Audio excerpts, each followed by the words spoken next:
قال الله تبارك وتعالى إن الدين عند الله الإسلام وقال جل وعلا اليوم أكملت لكم دينكم وأتممت عليكم نعمتي ورضيت لكم الإسلام دينا وقال ربنا عز وجل ومن يبتغي غير الإسلام دينا فلن يقبل منه وهو في الآخرة من الخاسرين. بزم میں موجود موقر علماء کرام، ذمہ داران، میرے محترم دینی بھائیوں، قابل احترام ماں اور بہنوں اور پیارے بچوں،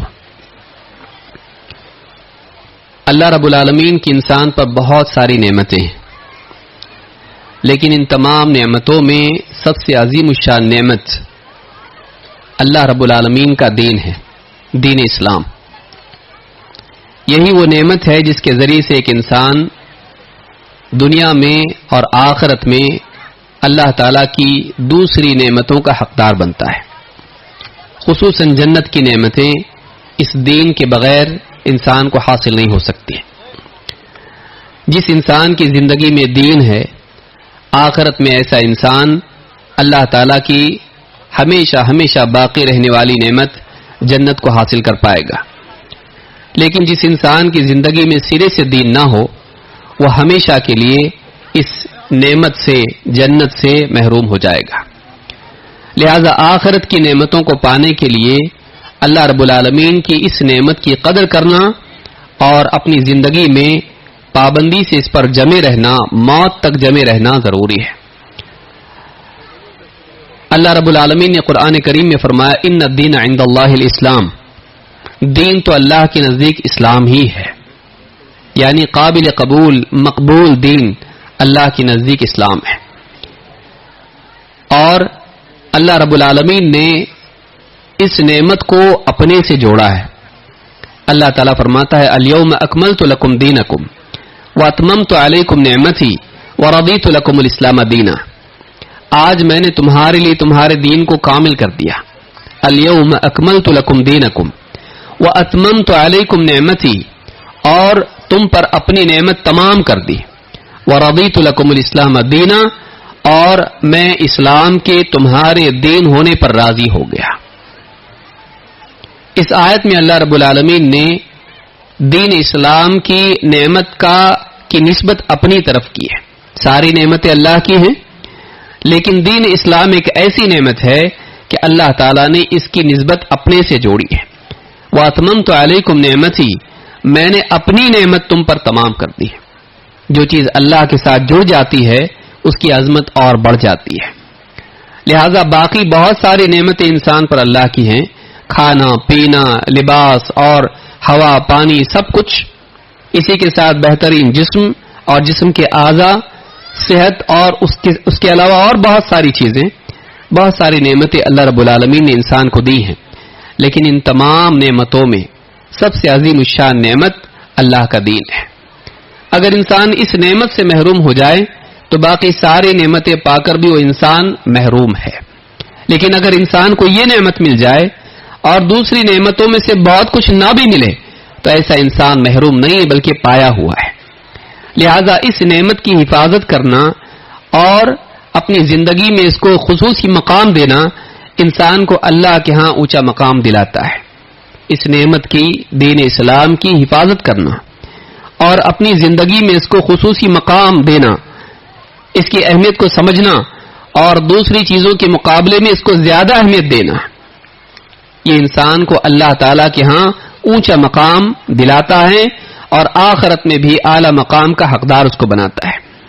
لیکن جو انسان دین کی قدر نہیں کرتا ہے، دین کے معاملے میں لاپرواہی برتتا ہے، اللہ تعالیٰ کی طرف سے دنیا اور آخرت میں اس کے لیے ذلت کا فیصلہ ہے. ایسا انسان سب پا کر بھی محروم ہے. لہذا یہ بہت ضروری چیز ہے کہ اس بات کو ہم یاد رکھیں.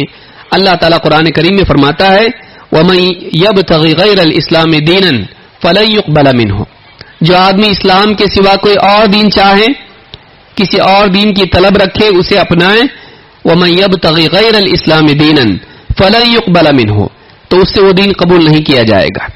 اسلام کے علاوہ کوئی اور زندگی جی کر آئے، وہ زندگی اللہ تعالیٰ کے ہاں جنت کے لیے قبول نہیں کی جائے گی. وَهُوَ فِي الْآخِرَةِ مِنَ الْخَاسِرِينَ، اور ایسا انسان آخرت میں خسارہ اٹھانے والوں میں سے ہو جائے گا۔ معلوم ہوا کہ انسان دنیا میں چاہے کتنا ہی کامیاب ہو، بڑے سے بڑا ڈاکٹر ہو، انجینئر ہو، دنیا کا سارا مال اس کے پاس ہو، بڑا عہدہ ہو، سیاسی طاقت ہو، شہرت ہو، سب کچھ ہو، اگر اس کے پاس دین نہیں، آخرت میں وہ ناکام ہوگا۔ اللہ تعالیٰ کے یہاں فیصلے نسب کی بنیاد پر، حسب کی بنیاد پر، مال و دولت کی، خوبصورتی کی اور دنیا میں اقتدار کی بنیاد پر نہیں ہوتے۔ ایک دنیا کا غریب سے غریب آدمی، چاہے وہ کیسا ہی کیوں نہ ہو، کسی بھی خاندان سے کیوں نہ ہو، اگر اس کی زندگی میں دین ہے، اللہ کے نزدیک وہ قیمتی ہے۔ دنیا کا بڑے سے بڑا آدمی، قبیلے کا سردار ہو، مال دولت ہو اس کے پاس ہو، سب کچھ اس کے پاس ہو، چاہے وہ نبی کا بیٹا کیوں نہ ہو، اگر اس کے پاس سب کچھ ہے، رشتے کے اعتبار سے، مال کے اعتبار سے، عہدے کے اعتبار سے، جاہ کے اعتبار سے، سب کچھ اس کے پاس ہے، اگر اس کے پاس دین نہیں ہے وہ بے قیمت ہے۔ لہذا اللہ کے ہاں قیمتی بننے کے لیے ضروری ہے کہ انسان اپنی زندگی میں دین کو لائے اور اس پر جمع رہے۔ وَلَا تَمُوتُنَّ إِلَّا وَأَنْتُمْ مُسْلِمُونَ، تمہیں موت آئے تو بس اسی حال میں کہ تم مسلمان ہو، اسلام سے ہٹ کے زندگی گزارنا نہیں تاکہ اسلام سے ہٹ کے موت آئے نہیں۔ لہذا انسان کے لیے ضروری ہے کہ وہ اللہ تعالیٰ کے دین کی قدر کرے اور اس کا اہتمام کرے۔ لیکن آج کی اس گفتگو میں ہم ایک خاص موضوع پر بات کرنے والے ہیں، حالانکہ موضوع بہت طویل ہے، بہت بڑا ہے اور اس کے دو حصے ہیں، دین سے دوری، اسباب اور علاج۔ اسباب بھی بہت سارے ہیں اور اس کا علاج بھی، اس میں بھی بہت ساری چیزیں جس کا اہتمام انسان کو کرنا چاہیے۔ کیوں ایک انسان اللہ کے اس عظیم الشان دین سے دور ہوتا ہے؟ کیا وجہ ہے کہ زندگی میں دین اعتبار سے خرابی، بگاڑ آتا ہے؟ کیا وجہ ہے کہ انسان اللہ کی اس نعمت سے محروم رہتا ہے؟ کیوں وہ پا کر بھی کھونے والا بنتا ہے؟ کیوں وہ آ کر بھی دور ہو جاتا ہے؟ کیا وجہ ہے کہ ایک انسان دین سے دور ہوتا ہے؟ اسباب اس کے کیا ہیں؟ کئی اسباب اس کے ہیں۔ کیوں زندگی میں بے دینی آتی ہے؟ کیوں زندگی میں عملی اعتبار سے کوتاہیاں آتی ہیں؟ کیوں زندگی میں برائیاں آتی ہیں؟ اور پھر اس کا علاج کیا ہے؟ ہم کو کیا کرنا چاہیے تاکہ ہم دین پر جمے رہیں یا دینی اعتبار سے خرابی ہماری زندگی میں نہ آئے؟ اس کے لیے ہم کو کیا بطور علاج کیا کرنا چاہیے؟ آپ سمجھ سکتے ہیں کہ موضوع بہت بڑا ہے اور بہت ساری چیزیں اس میں آ سکتی ہیں۔ اللہ کی توفیق سے جتنا بھی ہو سکتا ہے ہم لوگ انشاءاللہ اس پر گفتگو کریں گے اور اپنی زندگی میں ان چیزوں کا اہتمام کرنے کی کوشش کریں گے جو بطور علاج ذکر کی جائیں۔ دین سے دوری کے اسباب کیا ہیں؟ کیوں زندگی میں دین نہیں ہوتا ہے یا دین اعتبار سے کوتاہی ہوتی ہے؟ سب سے پہلا سبب اس کا ہے علم دین سے محرومی ہے۔ ایک انسان کو معلوم ہی نہیں دین کیا ہے تو اس کی زندگی میں دین کیسے آئے گا؟ جب راستہ ہی نہیں معلوم تو انسان اس راستے پر چل کے منزل تک کیسے پہنچے گا؟ زندگی میں دین نہ ہونے کی وجہ یہ ہوتی ہے کہ انسان کو دین کے بارے میں معلوم نہیں ہوتا ہے، دین صحیح طور پہ اس کو معلوم نہیں ہوتا ہے یا تو سرے سے اس کو معلوم نہیں ہوتا ہے۔ اللہ تعالیٰ قرآن کریم میں فرماتا ہے قُلْ هَلْ نُنَبِّئُكُمْ بِالْأَخْسَرِينَ أَعْمَالًا الَّذِينَ ضَلَّ سَعْيُهُمْ فِي الْحَيَاةِ الدُّنْيَا وَهُمْ يَحْسَبُونَ أَنَّهُمْ يُحْسِنُونَ صُنْعًا۔ اے نبی آپ کہیے کیا ہم تم کو بتائیں کہ خسارے کے اعتبار سے، اعمال کے اعتبار سے سب سے زیادہ خسارے میں کون ہے؟ عمل کے اعتبار سے سب سے زیادہ گھاٹے میں کون ہے؟ کیا تمہیں ہم بتائیں؟ اور اللہ نے خود ہی جواب دیا الذین ضل سعیہم فی الحیات الدنیا، یہ وہ لوگ ہیں جن کی دنیاوی کوششیں دنیا میں رائگاں ہو گئی، برباد ہو گئی، ضائع ہو گئی۔ وہم یحسبون انہم یحسنون صنعا، اور وہ اسی بھرم میں پڑے رہے کہ ہم کوئی اچھا کام کر رہے ہیں۔ بہت سے لوگ بدعات میں، خرافات میں، شرکیات میں مبتلا رہتے ہیں اور وہ یہ سمجھ رہے ہوتے ہیں کہ ہم واقعی کوئی اچھا کام کر رہے ہیں۔ اولیاء کی محبت میں، شرکیات میں مبتلا ہو جاتے ہیں اور یہ سمجھتے ہیں کہ ہم دین کا کوئی فریضہ ادا کر رہے ہیں۔ اسی طرح سے دین کی محبت میں اپنے دل سے بدعات میں مبتلا ہو جاتے ہیں اور یہ سمجھتے ہیں کہ ہم اللہ کے قریب ہونے والے اعمال کر رہے ہیں، جبکہ وہ شرک و بدعات کی وجہ سے اللہ سے مزید دور ہوتے چلے جاتے ہیں۔ ان کی زندگی میں بگاڑ ہوتا ہے جو عام گناہوں سے بڑھ کے بگاڑ ہوتا ہے۔ لہذا دین کے معاملے میں ایک بہت بڑا بگاڑ جو سب سے بڑی برائی ہے شرک، اور اعمال کے اعتبار سے بدعت کیوں آتی ہے؟ کیوں انسان دینی بگاڑ میں مبتلا ہوتا ہے؟ اس کی بڑی وجہ یہ ہے کہ ایک انسان واقعی نفع والا علم جو نبوی علم ہے، قرآن و سنت کا علم ہے، اس سے محروم رہتا ہے. اس کو معلوم ہی نہیں ہوتا کہ صحیح غلط کیا ہے، حق باطل کیا ہے، اور نجات والی چیز کیا ہے، ہلاک کرنے والی چیز کیا ہے. لہذا جہالت کی وجہ سے وہ اکثر ایسی چیزوں میں مبتلا ہوتا ہے جو بے دینی ہے، لیکن اس کو دین سمجھتا رہتا ہے. تو پہلی وجہ کیا ہے؟ جہالت. یہ سورہ الکہف کی آیت نمبر 103 104 ہے. اسی طرح سے آپ دیکھیں بہت سارے لوگ محرمات میں مبتلا رہتے ہیں، حرام کام کرتے ہیں، لیکن یہ سمجھتے ہیں کہ ہم کوئی گناہ نہیں کر رہے ہیں.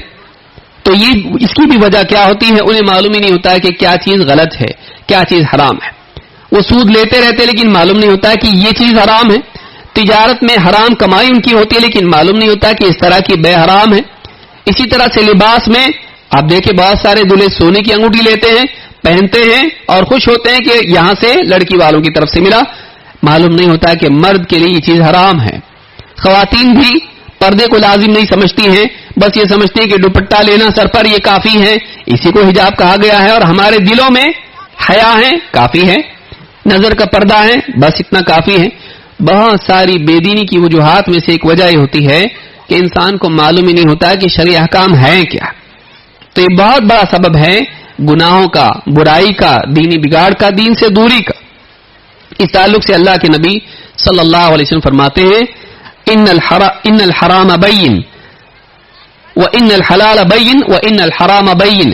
حلال واضح ہے اور حرام واضح ہے، اور کہا کہ وہ بینہما مشتبہات، اور ان دونوں کے درمیان کچھ چیزیں ایسی ہیں جو مشکوک ہیں. اور فرمایا کہ لا یعلمہن کثیر من الناس، لوگوں میں سے بہت سارے لوگ ان مشتبہ چیزوں کو نہیں جانتے ہیں کہ اس کا واقعی حلال ہے کہ حرام ہے. اور نتیجہ یہ ہوتا ہے کہ شبہات میں مبتلا ہونے کی وجہ سے وہ محرمات میں بھی مبتلا ہو جاتے ہیں. اس حدیث کو امام البخاری مسلم دونوں نے روایت کیا ہے. اس حدیث سے بات معلوم ہوتی ہے کہ بہت سارے لوگ ایسی چیزیں جن کا گہرا علم ہونا ضروری ہوتا ہے لیکن اس کے بارے میں تفصیلی دلائل اور اختلافات ہونے کی وجہ سے نہیں جانتے کہ یہ چیز کیا ہے، یہ حلال ہے کہ حرام ہے. لہذا بہت سارے لوگ گناہوں میں مبتلا ہوتے ہیں، حرام میں مبتلا ہوتے ہیں. تو پہلی وجہ بے دینی کی، دین سے دوری کی، دینی بگاڑ کی، گناہوں میں مبتلا ہونے کی، حرام میں واقع ہونے کی یہ ہے کہ انسان کو معلوم نہیں ہوتا ہے کہ واقعی کیا صحیح ہے اور کیا غلط ہے. دینی علم سے محرومی ہے. نمبر 2، دین سے دوری اور دینی بگاڑ کی وجہ کیا ہے؟ تربیت کا بگاڑ. صحیح تربیت انسان کو بچپن سے نہیں مل پاتی ہے. ماں باپ دیندار نہیں ہوتے ہیں، لہذا جیسے وہ پال پوس کے بچوں کو بڑا کرتے ہیں اسی ماحول میں بچے بڑے ہوتے ہیں اور وہ بھی ماں باپ کی طرح بن جاتے ہیں. ماں باپ ناچ گانے کو اور فلموں کو گھر میں عام رکھتے ہیں، بچے بھی سمجھتے کہ چلتا ہے. بے پردگی ماں میں ہوتی ہے، بیٹی بھی بے پردہ ہو جاتی ہے، یہ سمجھتی کہ چلتا ہے. باپ داڑھی نہیں رکھتا ہے اور بہت سارے حرام کام کرتا ہے، سگریٹ پیتا ہے وغیرہ وغیرہ. اولاد میں بھی چیزیں آ جاتی ہیں کیونکہ گھر کے ماحول میں وہ چیز دیکھتے ہیں. لہذا بہت سارے بگاڑ اور دین سے محرومی، دوری، بگاڑ کی وجہ یہ ہوتی ہے کہ ماں باپ اپنے بچوں کی تربیت دینی بنیاد پر نہیں کرتے ہیں. وہ خود بے دین ہوتے ہیں اور بے دینی گھر میں لاتے ہیں، بچوں میں وہی بات آتی ہے اور آگے کی زندگی میں بچے بھی بے دین ہو جاتے ہیں. اللہ کے نبی صلی اللہ علیہ وسلم فرماتے ہیں ما من مولود الا یولد علی الفطرہ. جو بھی بچہ پیدا ہوتا ہے وہ فطرت ہی پر پیدا ہوتا ہے. دین اسلام قبول کرنے کی صلاحیت کامل درجے میں اس میں ہوتی ہے. جیسا سکھایا جائے گا مان لے گا. تو جو بھی بچہ پیدا ہوتا ہے فطرت پر پیدا ہوتا ہے. فَأَبَوَاهُ يُهَوِّدَانِهِ وَيُنَصِّرَانِهِ أَوْ يُمَجِّسَانِهِ.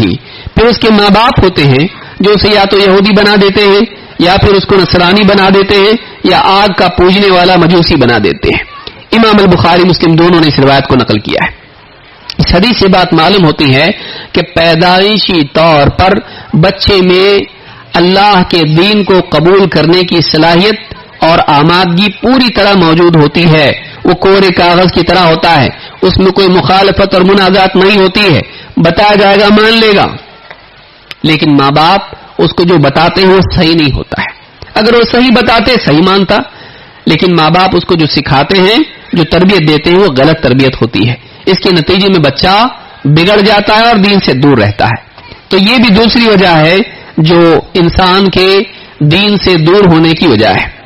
نمبر 3، بری صحبت.